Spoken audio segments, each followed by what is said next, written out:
Mistério Vussajó! 400 in club!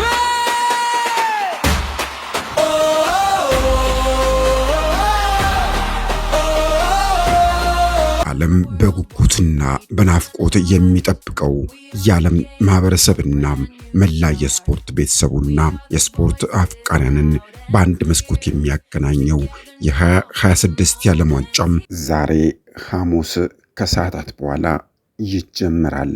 በየቅጽበቱና በየደቂቃው አዳዲስ ክስተቶችንና አሳዛኝ አንዳንዴም ፈገግ የሚያሰኙ ዜናዎችን የሚያሰማን የዓለም ዋንጫም ዛሬም ገና ከጅማሬው ጀምሮ ጆሮን ጭው የሚያደርጉ መረጃዎችን ለዓለም እያስተጋባ ይገኛል። የአፍሪካና የኢራን ስፖርት ጋዜጠኞችም ከወትሮ በተለየ እየደረሰባቸው ያለው መጉላላት የሶማሊያው እግር ኳስ ዳኛም አታስፈልገንም ተብሎ ወደ ሀገሩ እንዲመለስ መደረጉ፣ እንደዚሁም በዓለም ዋንጫው እጅጉን ተጠባቂ የሆነው የፈረንሳይ ብሔራዊ ቡድን ብጥብጥና እሰጥ አገባ ውስጥ መግባት፣ እንደዚሁም በአሜሪካ የጸጥታ ኃይሎች የታገደው የኢራን ብሔራዊ ቡድን አምበል ገና ከወዲሁ በዓለም ዋንጫው ዋዜማ ላይ እየተሰሙ የሚገኙ የዓለም ዋንጫው ክስተቶች ሆነዋል። ሰላም የግሎባል ኒውስ ተከታታዮቻችን እንደምናላችሁ እንደምንስከርማችኋል። ከግሎባል ኒውስ ዛሬ እዚሁ ጉዳይ ላይ ቆይታን እናደርጋለን። ነገ ዕለተ ሐሙስ የሚጀምረውን የዓለም ዋንጫን አዳዲስ ክስተቶችና ዛሬን ጨምሮ እየተሰሙ ያሉ አስገራሚ ዜናዎችን ልንነግራችሁ ተዘጋጅተናል። ገና ከጅማሬው እየወጡ ያሉ አዳዲስ ክስተቶችን እንነግራችኋለን። ቻናሉን ላይክ፣ ሰብስክራይብ እና ሼር እያደረጋችሁ ላልሰማ ሰሙ ቤተሰብም እንሁን እንላለን። እኛ በዚሁ ወደ መረጃችን እናልፋለን።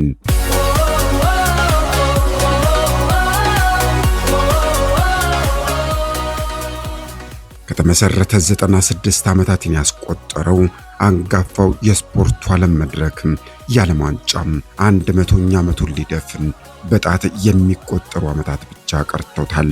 ታዲያ በዚህ ጊዜ ውስጥ ብዙዎች ራሳቸውን አውጥተውበታል። በዓለም አደባባይ ከፍ ብለውም ደምቀውበታል። ድንቅ ችሎታቸውንና የእግር ኳስ ጥበባቸውንም አሳይተውበታል። ራሳቸውንም ሸጠውበታል። ብዙዎች ተደስተውበታል። እጅጉን የሚልቁትም አዝነውበታል። ዓለም በአንድ ልብ በአንድ መስኮት ሆኖ የሚመለከተውን ድጋፉን የሚቸረውን የዓለም ዋንጫም የበርካታ ሰዎች ሕይወት ተቀይሮበታል።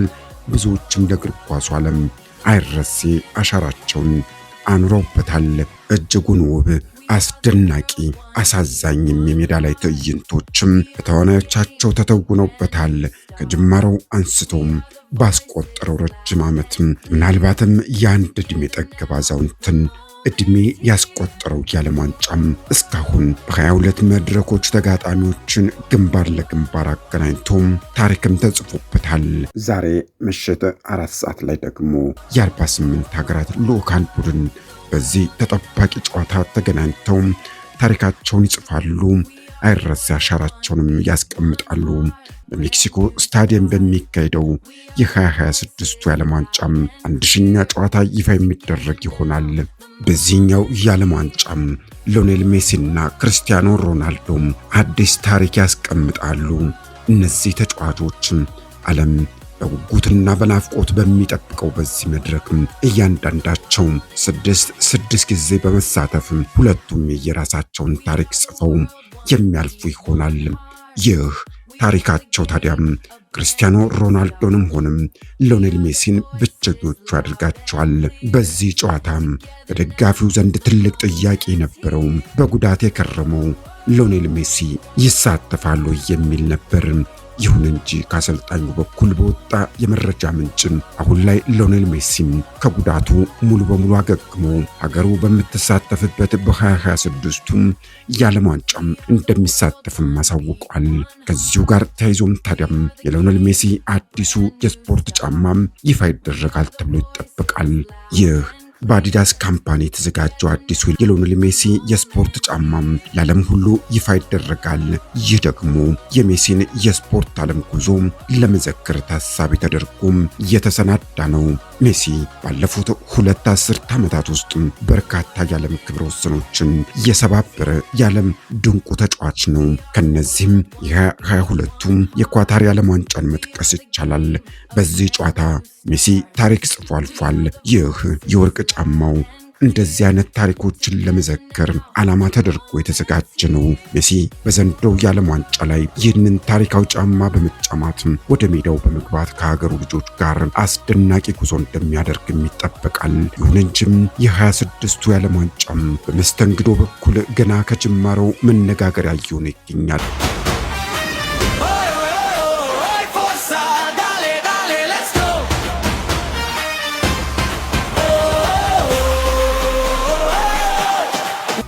አዳዲስ የእግር ኳሱ ዓለም ክስተቶችንና ገጠመኞችን አይረሴና አሳዛኝ ክንውኖችን ይዞ ብቅ በማለት የሚታወቀው የዓለም ዋንጫም ሰሞኑን የተሰማው የኢራንና የአፍሪካ ስፖርት ጋዜጠኞችንም አታስፈልጉንም አትገቡም መባላቸውን ተከትሎ መላው ዓለም ቅሬታውን እያስተጋባ ነው የሚገኘው።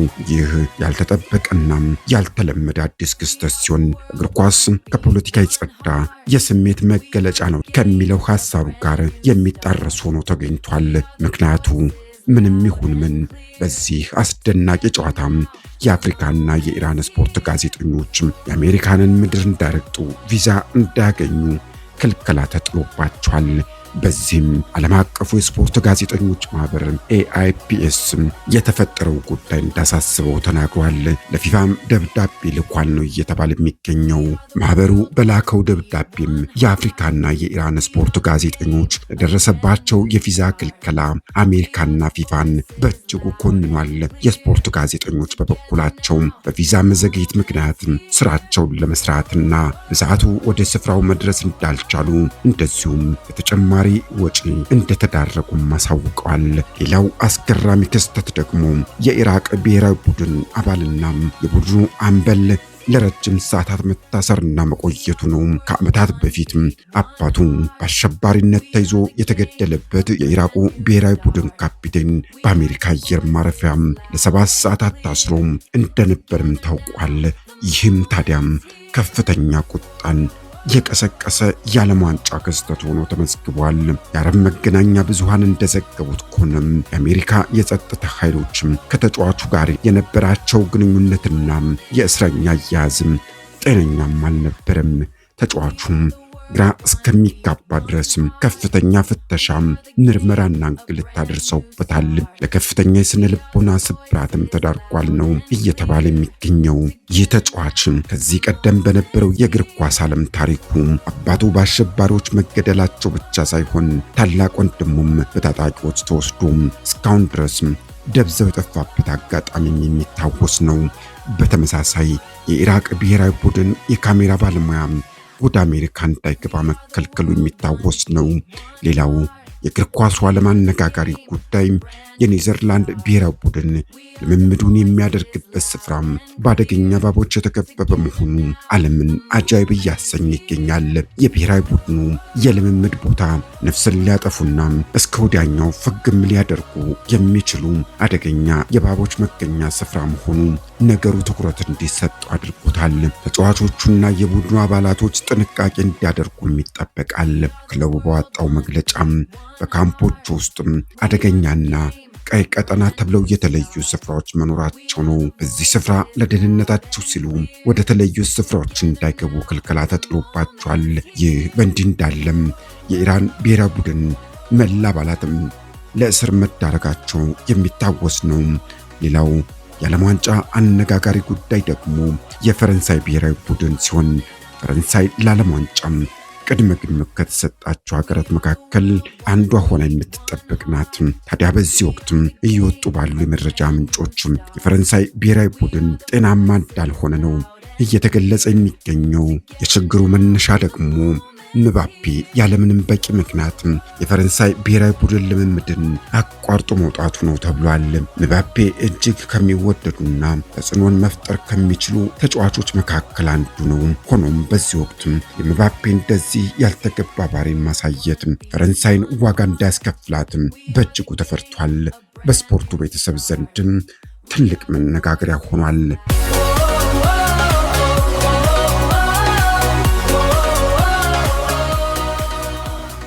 ሌላው ያንጋፋውና የዕድሜ የጠገቡ የዓለም የእግር ኳስ ዋንጫ ክስተቶች ሆነው ብቅ ካሉ ጉዳዮች መካከል የሶማሊያው የዓለም ዋንጫ ዳኛ ነገር ነው። በዓለም ዋንጫ ላይ እንዲገኝ ተመርጦ ወደ አሜሪካ እንዳይገባ የተከለከለው ሶማሊያዊ ዕውቅ ኢንተርናሽናል እግር ኳስ ዳኛም ኡመር አርታን ወደ ዋና ከተማዋ ሞቃዲሾ ሲመለስ የጀግና አቀባበል ተደርጎለታል። በዓለም ዋንጫ ላይ እንዲገኝ ተመርጦ ወደ አሜሪካ እንዳይገባም የተከለከለው ሶማሊያዊ ዕውቅ ኢንተርናሽናል እግር ኳስ ዳኛም ኡመር አርታን ወደ ዋና ከተማዋ ሞቃዲሾ ሲመለስ በከፍተኛ የመንግስት ባለስልጣናትና በብዙ ሺዎች በሚቆጠሩ ደጋፊዎች የጀግና አቀባበል ተደርጎለታል። ከአፍሪካ ምርጥ ዳኞች ተርታ የሚመደበውና እንደ አውሮፓውያን አቆጣጠር በ2025 የአህጉሪቱ ምርጥ ወንድ ዳኛ ተብሎ የተመረጠው ኡመር አርታን በዘንድሮ የዓለም ዋንጫ ላይ በመዳኘት የመጀመሪያው ሶማሊያዊ በመሆን ታሪክ ሊሰራ ተዘጋጅቶ ነበር። ሆኖም ዳኛው ባለፈው ሳምንት በኬንያ ከሚገኘው የአሜሪካን ኤምባሲ ህጋዊ ቪዛ የተሰጠው ቢሆንም ቅዳሜ ዕለት ሚያሚ ዓለም አቀፍ አውሮፕላን ማረፊያ ሲደርስ ግን በአሜሪካ የድንበርና የጉምሩክ ጥበቃ አካላት በደህንነት ማጣራት ስጋት ምክንያት መግቢያ ተከልክሏል። አሜሪካ ውሳኔውን ተከትሎ ታዲያም ዝርዝር መረጃ ካለመስጠቷም በላይ የአንደኛዋ አስተናጋጅ ሀገር ክልከላን ተከልክሎ ዓለም አቀፉ የእግር ኳስ ማህበር ፊፋ ዳኛውን ከዓለም ዋንጫው በዳኞች ዝርዝር ውስጥ ለመሰረዝ ተገዷል። አሜሪካም ካናዳና ሜክሲኮ በጋራ በሚያዘጋጁት የዘንድሮ የዓለም ዋንጫ ላይ የፊፋ እውቅና ያለውን ከፍተኛ ዳኛም ወደ ሀገር እንዳይገባም መከልከሏ በዓለም ዙሪያ ባሉ የስፖርት አፍቃሪያን ዘንድ ከፍተኛ ቁጣን ቀስቅሷል። ውሳኔው አሜሪካ እንዲህ ያሉ ታላላቅ ዓለም አቀፍ ውድድሮችን ማስተናገድ ብቃት አላት ሆይ የሚል ጥያቄ እንዲነሳባት አድርጓል። ሶማሊያ በአሁኑ ወቅትም በትራምፕ አስተዳደር የስደተኞች ቁጥጥር ፖሊሲ ምክንያት አዲስ የጉዞ ገደብ ከተጣለባቸው 40 ሀገራት መካከል አንዷ መሆኗም ለዚህ ክልከላ ምክንያት ሳይሆን እንዳልቀረም ይገምታል። ዳኛ ኡመር አርታን ዛሬ ረቡዕ ጠዋት 3:30 በሞቃዲሾ አደን አዴ ዓለም አቀፍ አውሮፕላን ማረፊያ ሲደርስ በመቶዎች የሚቆጠሩ ደጋፊዎችም የመንግስት ባለስልጣናትና የስፖርት ቤተሰቦች የሶማሊያ ሰንደቅ ዓላማ በመያዝም ለሰዓታት ሲጠባበቁ ቆይተዋል። አውሮፕላኑ ሲያርፍም ደጋፊዎቹ የሶማሊያ ባንዲራን ያለበሱት ሲሆን በፖሊስ ታጅቦ ወደ አውሮፕላን ማረፊያው ቪአይፒ ማረፊያ ቦታ አምርቷል። እዚያም በሶማሊያ የወጣቶችና ስፖርት ሚኒስቴርና በሶማሊያ እግር ኳስ ፌዴሬሽን ኃላፊዎችም አቀባበል ተደርጎለታል። ዳኛው ለጋዜጠኞች በሰጠው መግለጫ ታዲያም ተደረገለት ድጋፍ የሶማሊያን መንግስትና ህዝብ እንዲሁም ፊፋን አመስግኗል። እግዚአብሔር ከፈቀደም የሚቀጥለው የዓለም ዋንጫ ላይ እንደሚገኝ ቃል ገባላችኋለሁ። የሶማሊያ ህዝብም በዚህ እንዲረጋጋና በራሱ እንዲተማመን እፈልጋለሁ ሲል ተናግሯል። አክሎም የሶማሊያን ስም የመጠበቅ ኃላፊነት የሁላችንም ነው። ሀገራችን በጥሩም ሆነ በመጥፎ ሁኔታ ውስጥ ብትሆንም የኛ ናት፣ ባንዲራና ፓስፖርትም የኛ ነው በማለት ለወጣቱ መልእክት አስተላልፏል። ለዓመታት በዘለቀው የእርስ በርስ ጦርነትና በአሸባሪው አልሻባብ ምክንያት የወጣቶቿ ተስፋም ተገደበባት ሶማሊያም የኡመር አርታን መከልከል ለብዙዎች የልብ ስብራት ቢሆንም ህልምን ተከትሎ መጓዝ ምን ያህል ትልቅ ደረጃ እንደሚያደርስ ግን ማሳያ ሆኗል። የዓለም የጤና ድርጅት WHO ዋና ዳይሬክተር ዶክተር ቴዎድሮስ አድሃኖም በትዊተር ኤክስ ገጻቸው ባስተላለፉት መልእክት የደረስክበት የታሪክ ምዕራፍ ምንም ቢሆን አይቀየርም። በሙያ ጥግ ላይ በመድረስ ብቻም በትውልድ ሀገርህ ላለው አዲስ ትውልድ ትልቅ መነሳሳትን ፈጥረሃል። በለፋበትና በገባበት የሜዳ ሳር ላይ እንዳትቆም መደረግህ ይህንን የታሪክ እውነታ አይለውጠውም በማለት ለዳኛው ያላቸውን አጋርነት ገልጿል። የተከበራቸው የግሎባል ኒውስ ተከታታዮቻችን የዓለም ዋንጫን አስመልክቶ አዳዲስ ክስተቶችና ከዚህ ቀደም የነበሩ የተስተዋሉ ገጠመኞችን አስመልክተን ወደ እናንተ ያደረስነው የዛሬው የግሎባል ኒውስ ዝግጅታችን የተከታተላችሁትን ይመስላል።